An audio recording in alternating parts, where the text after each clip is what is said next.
complex site like this, as the work progresses, Hello again. So this is the week 4 roundup, so the excavation week roundup, and we're standing in front of the virtually reconstructed Terrazza di Triana, the colonnade, produced by Grant Cox from Artist Media. This is almost literally straight from the computer. It's kind of gone from the computer into this video, hot off the press. And I wanted to ask Simon first. What is the impact that creating and looking at these kinds of digital representations, which we do a lot on the course, what role does it play in for you as an archaeologist? a very significant one actually. I think if you'd asked me this question before the project started, I would have said, "Oh yeah, but they're very nice, pretty pictures, but it's not for me."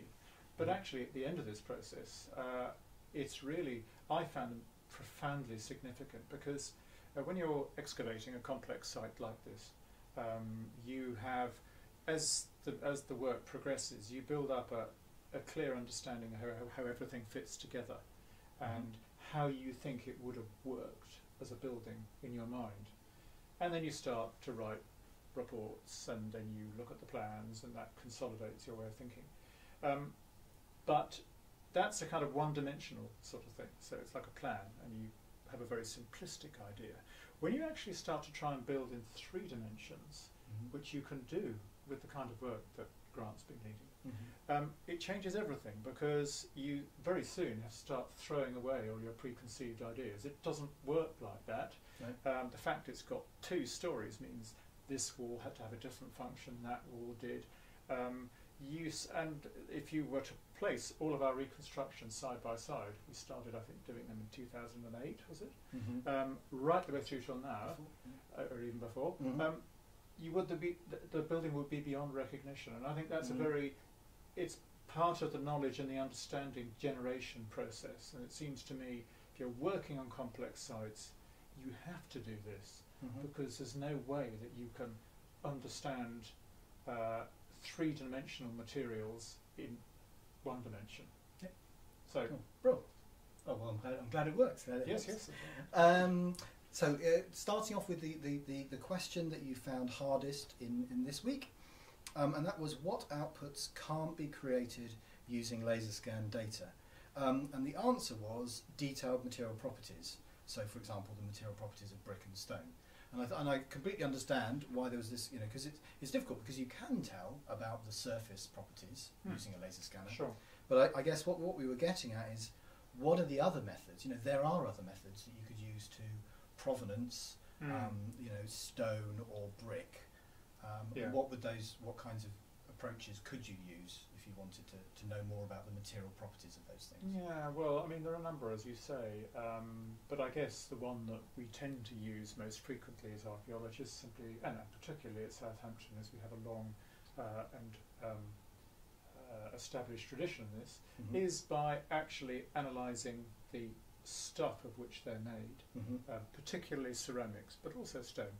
And we do this by a process known as thin sectioning. In other words, we cut a slice through it, and we look particularly at the bits of clay filler that make up the pottery, because quite often this comes from a very specific source, which we can then locate by looking at geological maps of the Mediterranean and so forth, but also by looking at grain size and things like that. So that kind of analysis is perhaps the best exemplar of how we do it. Okay, thank you. I hope that clarifies that question. So now going in reverse order as usual through the questions that you most liked. So the first one about archaeology and conservation, really. So I think it's a very understandable and very important concern over, we as archaeologists are exposing things that are stable up until the point where we reveal them. So how do we make that decision as to what it is worth retrieving, and then how do we look after the material that has been exposed, and in particular, what do we do at Portus about this? Well, I think those that deciding what we excavate and therefore what we then reveal is invariably sort of tied to the research questions. What do we want to know? In other words, in the case of Portus, we want to know about the development of 2 separate buildings, the shipyard and the Imperial Palace. So we excavate that part of it that will, of both, that will help us understand how they're built, how they develop. In doing that, we of course generate standing walls. And the second side of the process is that, well, in addition to that, I would say that we're very, in making those decisions, we are very conscious of trying to do so in a way that doesn't endanger the site, and that they're the most appropriate walls to expose. And then once we've done that, we then work very closely with the Rome Archaeological Superintendencies, and they have an ongoing conservation programme on the site, and they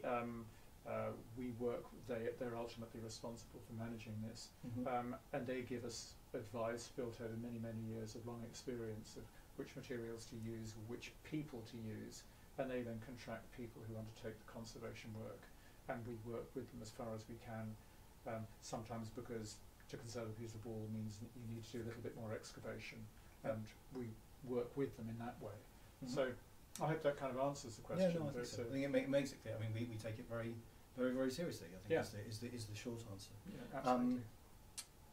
So now a series of questions about Building 5. First one, sort of a practical one.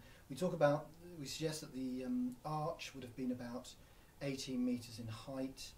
How was that determined? From memory, that was to do with the scanning of the pier with the spring of the arch, or is that? That's right. It's to do with the width of the piers, the solidity of them, the material that's used to construct them. And in one particular area that Graeme's referring to, we have a pier that has collapsed eastwards at about, I think about 3 metres up. So we've got the pier that's collapsed at a height of 3 metres this way, and that in its own, that survives to the very beginning of the spring of the arch, and that's about 10 metres. So put those two together and then calculate how much more of the building you would have needed above that, and you start to get to that height. Yep. And that is for one of the narrower spaces, one of the passageways. If you then think about the big wide bays, then the arch would have been even bigger, and the collapsed pier, if we'd had it, would have been even longer.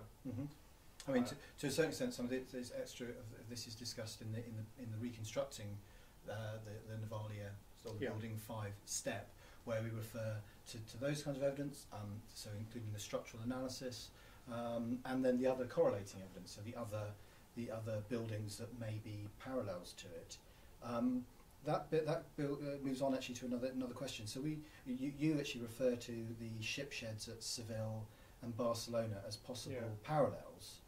I mean, how much similarity is there between what we see at Portus and those? Yes, I mean, I think in terms of parallels, roughly contemporary parallels, we only really have the only building that comes anywhere near this is the so-called Porticus Aemilia in Rome, but there's still a lot of debate as to what the function of that building was. So it's not identical, so it doesn't help us very much. The closest for me is, as you say, the Atarazanas in Seville. These are built by King Alfonso the Wise, I think it's the 12th century. And these, frankly, are almost identical. They survive pretty well completely in central Seville. The floor level is higher now than it was in antiquity, but they have excavated down to the ground floor. But the arrangement of piers, the width of the piers, and the width of the bays, and the size and scope of the building are very, very close indeed. Do we know enough about, this is another question, do we know enough about Roman shipping to use that as another form of information? So perhaps assuming a certain amount of clearance of either side of the ship, or is that a kind of a piece of string? What, to use the size of the ship as a way of understanding? Yeah, so the beam of the measurements of Roman shipping. Well, this is an interesting question because the bays of our building are actually wider than they need to be for most Roman ships, which is an interesting question. A long time until relatively recently, it's been thought that certainly as far as warships are concerned, the width of the bays had to be just enough to allow for it to hold the ship, so it could lean against the bays, the piers, if you like. Yeah. So it was quite a tight squeeze to get them in and out, but that way you could be sure they wouldn't fall over. In our case, if it were warships, there would be loads of space on each side. If there were merchant ships, there would still be quite a lot of space. Some colleagues have said that's an argument for suggesting this is not for ships. My way of looking at it is that I think it's a technological innovation, so that you've got a lot more space to get around the side of the ship to undertake the necessary restorative work that you need when you're repairing ships, like cleaning them around the side. You can get access around them without bumping into great big piers. Yeah. So it's very important, and it's a very useful control, but I don't think it helps us fully understand how these buildings worked as yet. Okay, thank you. A quick clarification about Building 5. You mentioned that the arches on the Claudian side were quote unquote half shut. So what were you suggesting there, or what were you describing? They are shut, though, on the Claudian side. They are shut at a period after the construction of the building, so in the later 2nd century AD. Quite, as far as we understand, it seems that most of them are shut, not all of them. Quite why this is, I don't know, because the reason that they were originally left open on the Claudian side was to enable, I think, the movement of large pieces of wood for masts and rope and sails and all this kind of thing. So you unload them in the Claudian basin onto that big wide open quay. You then sort of funnel them into the respective bays, and then the repair work or whatever can carry on. But once you shut it off, you're restricting flow. It must represent some kind of change in the way the building or repair process is happening, which we don't fully understand. Okay. And that's probably sometime in the later 2nd century. Right. Okay.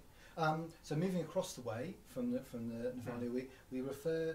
I think it's actually Dragner talks about it when she's discussing the excavation of the Imperial Palace. The fact that some painted wall plaster is emerging. Indeed. And it is beautiful. And Really lovely. on the Flickr you can see lots of examples of these. Yeah. Now, do we have enough to say whether or not that was part of a kind of a broad, abstract, decorative theme?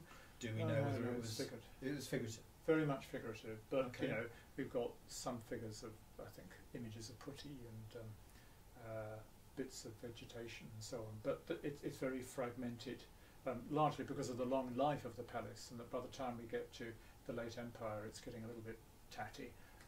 So we don't really have enough of that surviving to give a clear idea of the kind of decorative motifs.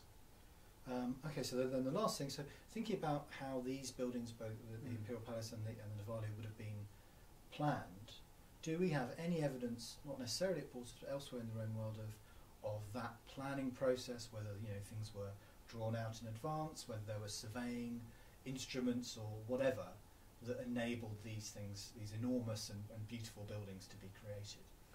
Oh yes, I mean there's quite a lot of evidence for that. I mean there are plans. There's good evidence, I think, that there are for the existence of plans of architects to use. How else could you possibly conceive of building anything like this, or indeed any of the big public buildings in Rome or any of the provinces, if you didn't have something on paper to start with? And a number of these do survive in terms of stone-cut inscriptions, so you can actually see that the tombstones of some architects survive, and you can see some of their tools, and you can indeed see the plan of a building. And of course the best known example of all is the former Urbis Romae, this great big marble plan of Rome, which is like a huge architect's plan of the whole of the city. And indeed the small fragment of one of those plans comes from the Isola Sacra necropolis, the cemetery just to the south of Portus. All right, well, marvellous. All right, I'm being told I need to round up. Thank you very much for your attention again, and we'll be back tomorrow with week 5.